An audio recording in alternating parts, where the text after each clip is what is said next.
Se è vero, ed è vero, che la Roma negli scontri diretti non vince, non ce la fa, perdendo sempre di misure, non è che vedi i risultati dove si lascia completamente andare e la porta chiusa, proprio no? Sì, sì. La porta è rimasta chiusa anche stasera per la Roma, che poi continua ad avere la miglior difesa. Ed è una sfida incredibile tra Como e Roma sotto questo aspetto. E stavo dicendo, perché poi vengo distratto, se da un lato si pesa, viene messo sulla bilancia gli scontri diretti dall'altro, contro le squadre della parte destra della classifica, la Roma non ne sbaglia mezza, eh. Mettiamole entrambe sulla bilancia questi punti di vista, no, punti di vista, questi risultati, questo non è opinabile. E ragazzi, se fai 10 vittorie, ribadisco, con le squadre di medio-bassa classifica, 10 per 2, cioè andata e ritorno, 20 per 3 punti, sono 60. Fai 60 punti, ne devi andare a prendere altre 10 altrove e tu ci arrivi in Champions. Cioè, noi diciamo, la Roma non è attrezzata per vincere lo scudetto e questo credo che fosse palese dall'inizio. Poi è ovvio che si sogna, si spera, si desidera, come è giusto che sia, ma non è attrezzata. Però per questa Champions, se si fa qualcosina, è perché no? Perché no? Anzi, sarebbe un rimpianto clamoroso. Perché secondo me, se si fa qualcosina, sta squadra risponde. Perché poi, ma come reagirà la squadra con l'assenza di Indica? Cioè, oggi la Roma giocava senza difesa titolare. Oggi la Roma senza difesa titolare e ha subito praticamente un'occasione da gol clamorosa, sì, vero, ma una in tutta la partita, a meno che non mi sia assopito e mi capita ogni tanto e vi chiedo venia, ma levato l'occasione clamorosa, sì, di Pierotti, cioè comunque la Roma è talmente equilibrata che anche con Ghilardi, Selic adattato a sinistra proprio per favorire Ghilardi a destra, Ziolkowski centrale, e non prende gol.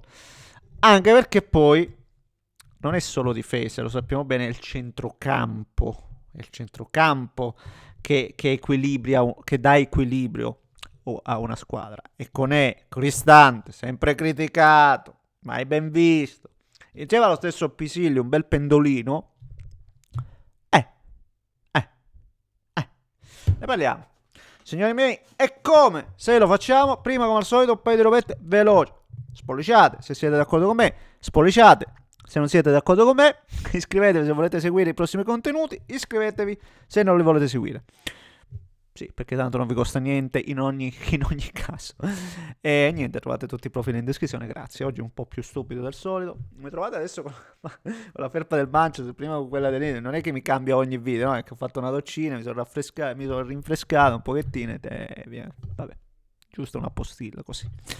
Allora, da dove vogliamo partire? Dal fatto che stasera hanno segnato innanzitutto i due attaccanti per la squadra giallorossa, lo diciamo tante volte, si fa fatica a trovare lì davanti qualità, eppure il gol di Ferguson è bellissimo.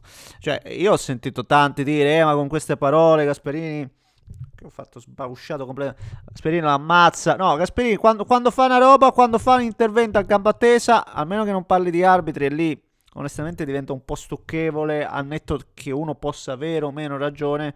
Io sotto quell'aspetto preferirò sempre i pisacane della situazione. Però quando va a punzecchiare un attaccante, sempre o quasi riesce a spronarlo. E mi sembra che Ferguson, 2 gol nelle ultime 3 partite, correggetemi se sbaglio, ma siamo lì.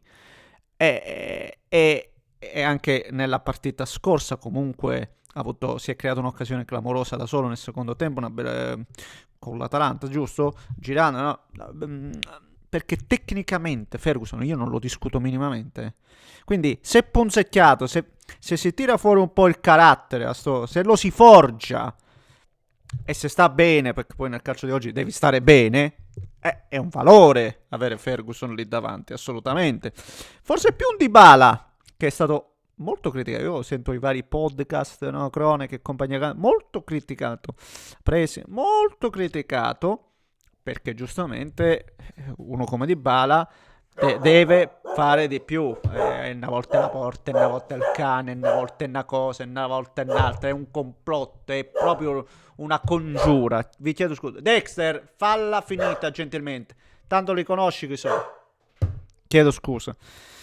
Dicevo, Dybala può fare di più. Oggi non so quanto abbia inciso la deviazione sull'asset, però l'idea c'era. Cioè, Dybala anche così, anche senza il furore, quello che vi pare, viene impiegato sempre da Gasperini. E Gasperini non regala niente a nessuno, zero. Se lo mette sempre un motivo ci sarà, mi viene da dire e mi viene da pensare. Anche se poi si può fare meglio e si deve fare meglio. Anche oggi mi sembra su un tiro deviato di Pisilli, poteva... mi sta spaccando la porta. Mi sta spaccando la porta. Un attimo di un secondo di pazienza. Sta spaccando la porta. Dexter, ma che la fa qua, Dexter? Ma dove che ti credi di essere? Ma che stai facendo? Vai. Porca miseriaccia, mannaggia la miseria. Pure il cane incazzato, inferocito. Tra l'altro col pigiama sotto, vabbè. Poi ho trovato anche il gol Dobbik nella ripresa. Sempre su un tiro di Pisilli. Pisilli, ragazzi, si inserisce, crea. Ed è un bene. Secondo me è un bene per lo stesso Ferguson avere anche un po' il fiato sul collo da parte di Dobbik, che però si è fatto male. Non li ha quasi mai avuto insieme, non insieme in campo, insieme nel senso a disposizione Gasp. Secondo me questo è pure un fattore importante. Però al netto di tutto ciò devono arrivare degli innesti. Detto questo, si deve fare sempre e comunque meglio, si può fare meglio. Oggi l'occasione di Perotta è stata clamorosa, è partito bene nella ripresa il Lecce, soprattutto con l'inserimento di Indri, ha creato un po' di scompiglio, ma tutto sommato la Roma poi quando hanno usato il pericolo, ha provato e ha ottenuto il secondo gol.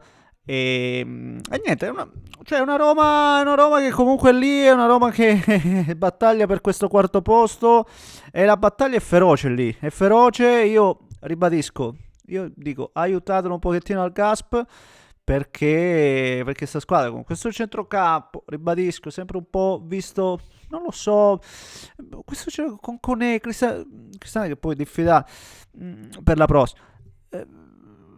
La squadra c'è, la squadra comunque è quadrata, se no non avrebbe ottenuto nell'anno solare 2025 tutti quei risultati, il risultato clamoroso. La squadra che c'è, la squadra che comunque c'è, che porta a casa tanti punti, al netto del fatto che non vinca gli scontri diretti. Quindi io a questa Roma ancora credo assolutamente, come no, visto che mai come adesso è al quarto posto, vediamo cosa fa stasera la Juve. Va bene? Vi aspetto dopo. Un grande abbraccio. Teschio. Un grande abbraccio. Mi sento di aver dimenticato qualcosa di importante. Spero di no.